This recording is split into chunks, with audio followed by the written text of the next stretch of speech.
Christmas won't be Christmas without any presents, grumbled Jo, lying on the rug. It's so dreadful to be poor, sighed Meg, looking down at her old dress. I don't think it's fair for some girls to have plenty of pretty things, and other girls nothing at all, added little Amy with an injured sniff. We've got Father and Mother and each other, said Beth contentedly from her corner. The 4 young faces on which the firelight shone brightened at the cheerful words, but darkened again as Jo said sadly, We haven't got Father, and shall not have him for a long time. She didn't say, perhaps never, but each silently added it, thinking of Father far away where the fighting was. Nobody spoke for a minute.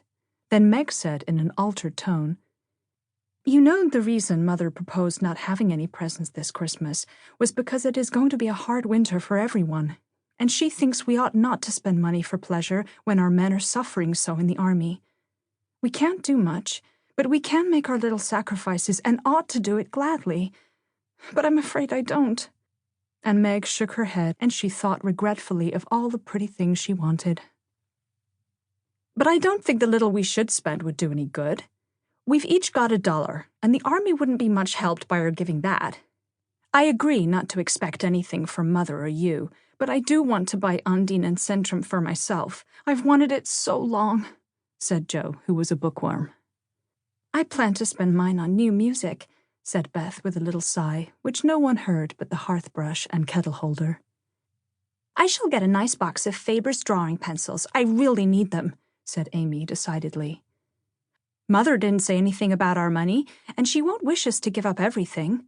Let's each buy what we want and have a little fun.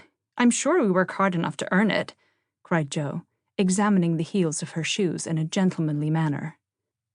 I know I do, teaching those tiresome children nearly all day when I am longing to enjoy myself at home, began Meg in the complaining tone again. You don't have half such a hard time as I do, said Jo. How would you like to be shut up for hours with a nervous, fussy old lady who keeps you trotting, is never satisfied, and worries you till you're ready to fly out the window or cry? It's naughty to fret, but I do think washing dishes and keeping things tidy is the worst work in the world.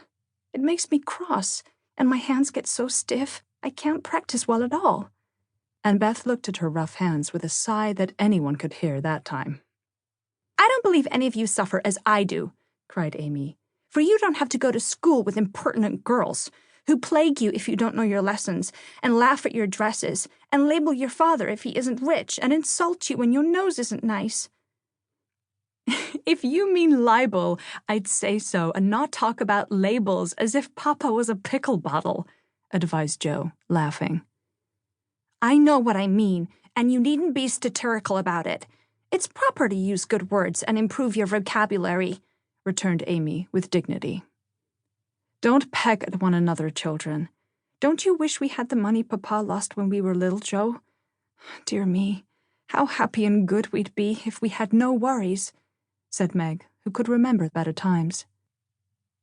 You said the other day you thought we were a deal happier than the King children, for they were fighting and fretting all the time in spite of their money. Well, so I did, Beth.